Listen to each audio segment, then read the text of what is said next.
Hola, mi nombre es Desiree Espíndola Montes y voy a presentar hoy un análisis del caso clínico sobre la patología del asma. Esto para la materia de fisiopatología humana, a cargo de la doctora Cassandra Anaí Hernández Copca. Bien, lo primero que quiero exponer será básicamente lo que es el asma. Esto para entender mejor de lo que estaremos hablando a lo largo del video. Y bueno, el asma es una enfermedad inflamatoria crónica de las vías respiratorias en cuya patogenia intervienen diversas células y mediadores de la inflamación, que está condicionada en parte por factores genéticos y que cursa con unos episodios recurrentes de una hiperrespuesta bronquial y una obstrucción variable. Esto al flujo aéreo, ya sea total o parcialmente reversible, y por acción medicamentosa o también espontánea. Aquí en la presentación coloqué un texto breve que lo resume y lo hace un tanto más fácil de entender, el cual es: el asma hace que las vías respiratorias se inflamen y se hinchen, reduciendo así la cantidad de aire que puede entrar y salir de los pulmones.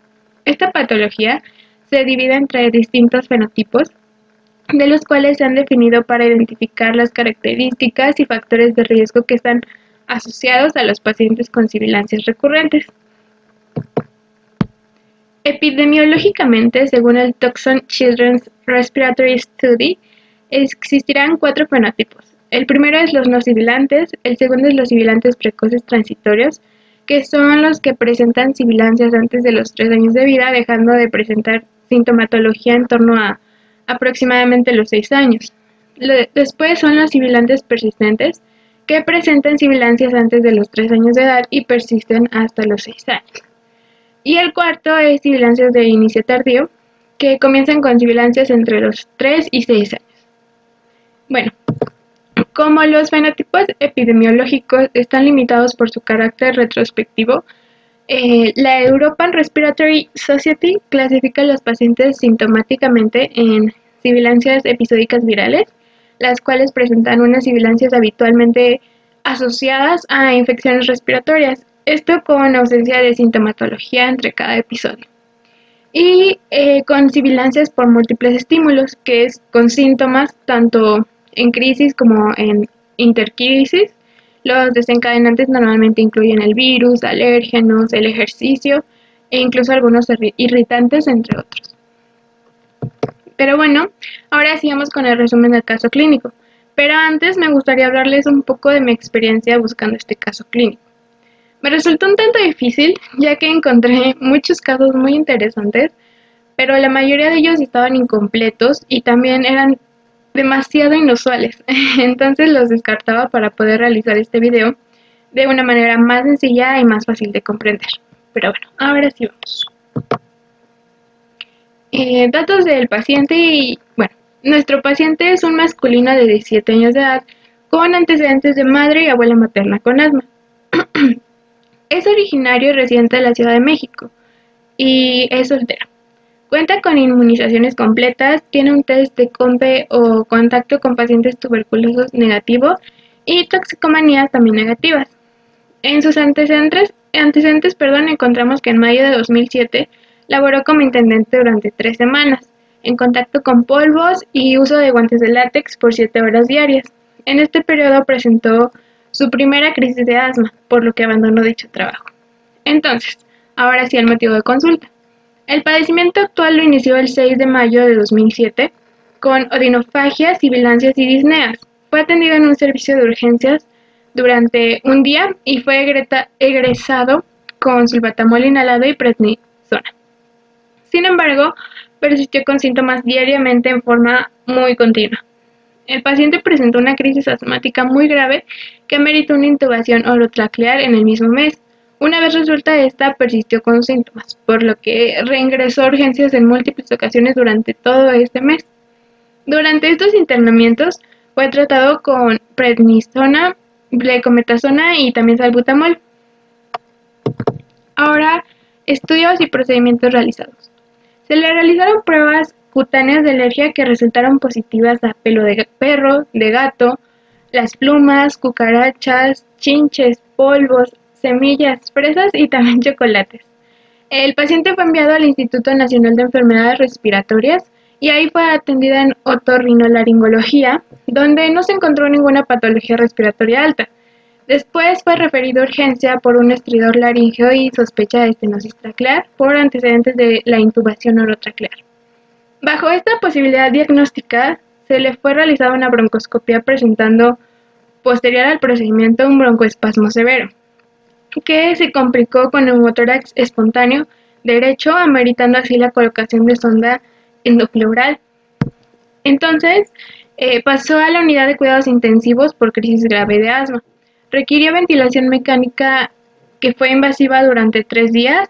Durante su estancia en unidad de cuidados intensivos, presentó al látex una reacción alérgica al látex, observada al colocarle el estetoscopio, al usar guantes por la colocación de la sonda intrapleural y vesicular, y al retirar estas, pues se encontró una franca mejoría del broncoespasmo. Y bueno, aquí les voy a presentar unas dos figuras. En la primera es la reacción cutánea eritematosa al colocar el estetoscopio en paciente. Y la 2, la reacción cutánea eritematosa en el sitio de inserción de la sonda endopleural. Aquí también les muestro la figura 3, que es una radiografía AP portátil del paciente cuando estuvo en unidad de cuidados intensivos, en la que se puede observar la cánula orotraclear, la sonda endopleural derecha, pero con una adecuada expansión de ambos pulmones. Regresando a los estudios, el paciente se egresó el 11 de julio de 2007, una semana después. Aunque refería mejoría clínica, persistía con una tos seca diariamente acompañada de sibilancias de predominio matutino y nocturno, una disnea por las mañanas posterior a bañarse, y estas fueron las razones por las que se usaba sulbatamol diariamente. Se le realizó una espirometría, la cual mostró una relación en la cantidad del aire total expirado que hace en el primer segundo de 89.9, un volumen expiratorio máximo en el primer segundo de 3.29, lo cual resultó al 78%. Y una capacidad vital forzada de 3.66, o sea, un 75%. En este momento se encontraba en perfecto estado, ya que los valores normales de estas pruebas son de un 70% a más. Pero el 3 de agosto de 2007 acudió nuevamente a urgencias por una crisis asmática grave, presentando una mala evolución con persistencia de broncoespasmo, por lo que se le reingresó nuevamente a una unidad de cuidados intensivos, donde permaneció por 5 días. Ahí fue necesaria una ventilación invasiva y se le realizó otra espirometría, donde se encontró un patrón obstructivo muy grave con relación a la cantidad de aire total expirado que hace en el primer segundo de 65, o sea, un volumen expiratorio máximo en el primer segundo de 0.87, o sea, un 21%, y una capacidad total forzada de 1.30, o sea, un 35%. Se realizaron cultivos de expectoración para biógenos y hongos, los cuales fueron negativos. También una serología de Aspergillus, que igualmente fue negativa. Se le realizó una tomografía de alta resolución para descartar patología agregada, y bueno, esta fue normal. Aquí podemos observar en la figura 4 la tomografía de alta resolución, en la cual se observan pues algunas bronquiectasias centrales con el esófago dilatado, pero el resto está dentro de lo normal. Los exámenes de laboratorio se encontraron dentro de lo normal, incluyendo eosinófilos y niveles séricos de IgE. Más bien, en cambio, se le diagnosticó asma de un difícil control. Este era un caso de asma asociada a la alergia al látex. Y finalmente, su tratamiento farmacológico, el paciente requirió el uso crónico de esteroides sistémicos durante estos meses: salmeterol y fluticasona, pralucast, teofilina y salbutamol con bromuro de hipratropio de rescate. También el tratamiento de reflujo con esomeprazol y cinetrapidina, y con el cual se logró un control. En este caso clínico no incluyó un tratamiento fisioterapéutico, por lo cual yo me di a la tarea de investigar y encontré que los ejercicios respiratorios tienen muy buena relación con este tipo de casos. Estos, como objetivo principal, tienen la reeducación de la respiración para conseguir sobre todo una mejoría en la percepción y también en el control de la hiperventilación y la hiperinflación, que estas pues son provocados durante las exacerbaciones del paciente con asma.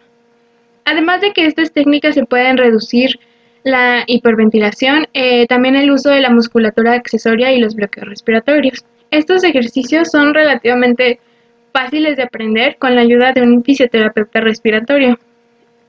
Para su práctica, el paciente simplemente requiere de disponer de 10 a 20 minutos al día para realizarlos y sobre todo para que sea capaz de incorporarlos en su rutina diaria junto al tratamiento de la enfermedad.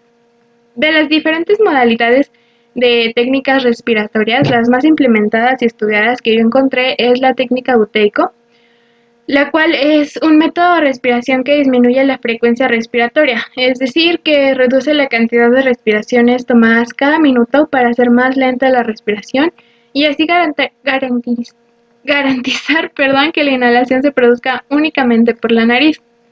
También es seguida por la RRD, Breathing Retraining o reeducación respiratoria diafragmática, que tiene como finalidad el recuperar el patrón ventilatorio diafragmático como un elemento esencial de la respiración, combinado con una respiración nasal pausada y alargando la expiración. También el método Papworth, que consiste en utilizar un patrón respiratorio diafragmático combinado con la relajación y la educación adecuadas para así reducir la hiperventilación y también la hiperinflación. Incrementa los niveles de CO2 y reducir los efectos de la hipocapnia, así como los síntomas relacionados con los broncoespasmos y el asma. Y finalmente la respiración pranayama, que es una respiración habitual en el yoga, ayuda a la relajación y una correcta reeducación respiratoria. Ahora vamos con el análisis comparativo de la patología, con información más específica de ella como tal, donde encontraremos con negritas las similitudes que he encontrado entre la teoría y el caso clínico. Primero vamos con los factores de riesgo, los cuales son factores genéticos, exposiciones perinatales, factores ambientales e intrínsecos del paciente que contribuyen a su desarrollo. Uno de los más estudiados es la atopia, siendo esta un factor predisponente de persistencia de los síntomas. Finalmente, tenemos a los diversos patógenos respiratorios, puesto que se han relacionado con riesgo de sibilancias recurrentes y el asma. Ahora el proceso fisiopatológico. Aquí existirán dos vías en las que los factores predisponentes podrían facilitar la aparición de las sibilancias recurrentes y el asma. Estos son, primero, inmunológica, que está relacionada mayoritariamente con una alteración de equilibrio entre linfocitos Th1 y Th2. Este desbalance ocasionaría una respuesta inadecuada a infecciones virales los primeros años de vida. Es un mecanismo fundamental en el asma alérgico, traduciéndose en una inflamación de la vía aérea mediada por la IgE. La fase inflamatoria precoz consistiría en que las células presentadoras de antígenos presentaran el mismo de los LTH2. En su proceso de activación secretarían diferentes interleucinas. Después se activarían los linfocitos B, que secretarían IgE específica, que se uniría a receptores mastocitarios de eosinófilos y basófilos, así sensibilizando al paciente. En una exposición ulterior, el alérgeno se uniría a la IgE presente en células efectoras, liberando distintos mediadores como histamina, prostaglandinas, leucotrienos, etc., que contribuirían a la inflamación y sintomatología. Después tenemos al desarrollo pulmonar inadecuado, que es una maduración pulmonar inadecuada en época fetal o una reestructuración o remodelado secundario a infecciones respiratorias víricas graves. Pudiera ser la causa de sibilancias recurrentes no atópicas. Sea cual fuere la predisposición y mecanismo implicado, se traduciría en un estrechamiento de las vías aéreas a través de distintos procesos, como lo podrían ser la constricción del músculo liso bronquial, también el engrosamiento inflamatorio de la mucosa bronquial y, se puede producir un remodelamiento bronquial donde destaca el papel de los fibroblastos. Y por último, la hipersecreción de células mucosas y descamación del epitelio bronquial. Aquí en esta diapositiva puse la forma, más bien el proceso inmunológico en negritas, pues Como ya sabemos, en este caso clínico fue a causa de una alergia asmática. Y en los factores de riesgo, ya resalté los factores genéticos porque no se abordó en su totalidad, pero como ya sabemos, tiene antecedentes familiares con asma de parte de su mamá y de su abuela materna. También factores ambientales, más que nada porque resaltaba mucho que su primera crisis asmática fue en su trabajo donde usaba guantes de látex por 7 horas, por lo cual también lo resalté. Ahora vamos con su etiología. Dentro de los dependientes del individuo destacan factores genéticos y epigenéticos, que son estudios que demuestran una herencia poligénica con heredabilidad del 25 al 80%. Esto lo puse en negrita ya que, como ya expliqué en el caso clínico que expuse, no se abordó completamente, pero se puede incluir como causa del asma su antecedente. También la obesidad, que existe mayor prevalencia en obesos, puesto que hormonas como la leptina pudieran favorecer el riesgo del asma. El sexo, el asma pediátrica es normalmente predominante en masculino, siendo máxima la diferencia en torno a la pubertad. Después, a partir de los 20 años, se iguala hasta la década de los 40, para que posteriormente se predomine femenina. La fibrosis pulmonar neonatal, existe una correlación entre fibrosis pulmonar al nacimiento y el asma a los 10 años. Dentro de los factores desencadenantes ambientales también destacan una exposición alérgica, puesto que los alérgenos son conocidos como causa de exacerbación y su papel en el desarrollo en el asma es un tanto incierto, pero pues claro que sí lo agravia. También la exposición del tabaco, uno de los principales factores de riesgo y quizás el más evitable es este. La contaminación ambiental, su exposición en las primeras etapas de vida, incrementaría el riesgo de asma.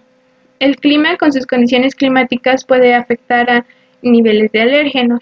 La dieta, durante la lactancia materna parece asociarse a menor incidencia de sibilancias en los primeros 2 años de vida si se realiza.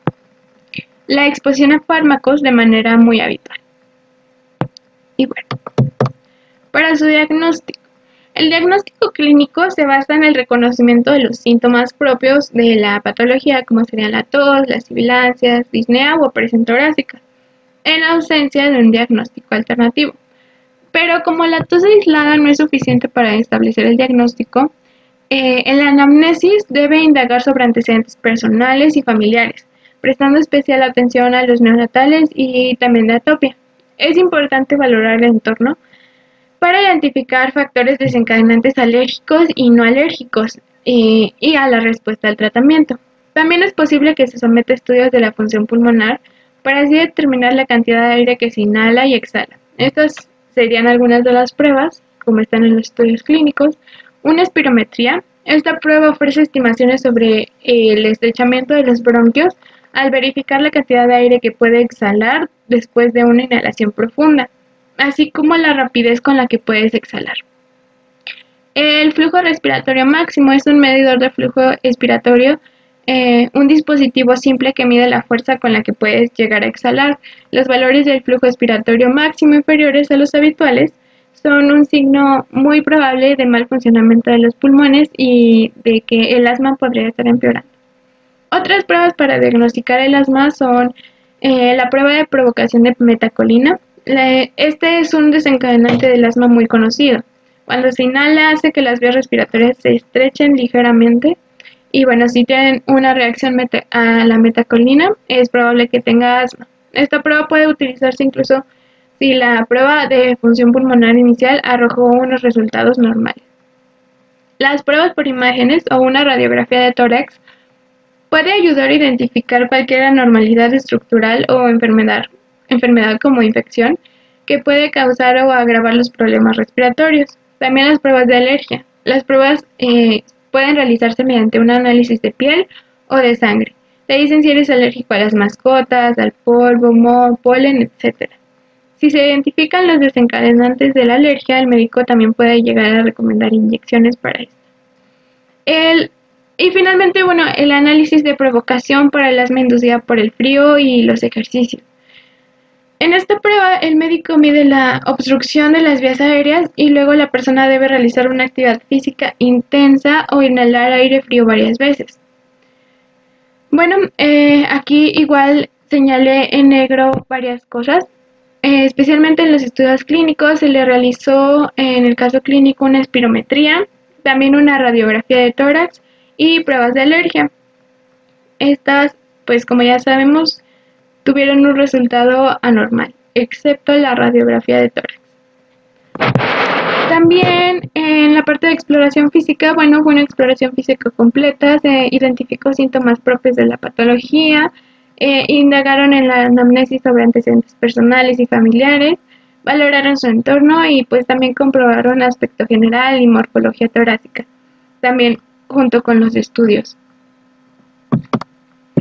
Finalizaremos con el tratamiento. La prevención y el control a largo plazo son la clave para detener los ataques de asma antes de que comiencen.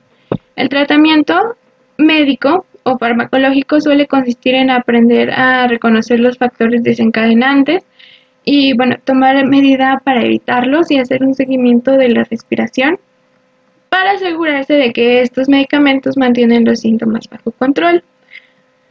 En caso de un ataque de asma, es posible que tengas que utilizar un inhalador de alivio rápido, pero varía la medicación dependiendo del momento en que se requiera y para qué. Por ejemplo, como puse en la diapositiva, los medicamentos para el control del asma a largo plazo podrían ser corticosteroides inhalados, modificadores de leucotrienos, inhaladores combinados, de ofilina y también hay medicamentos de alivio rápido de rescate y medicamentos contra la alergia.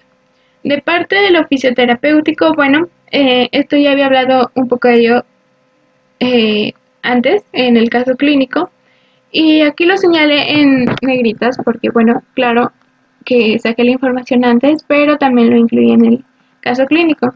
De parte del tratamiento farmacológico, puse en negritas los medicamentos para el control del asma a largo plazo, puesto que si escucharon los nombres, muchos refieren a corticosteroides inhalados, también inhaladores combinados y también señalé los medicamentos de alivio rápido o de rescate.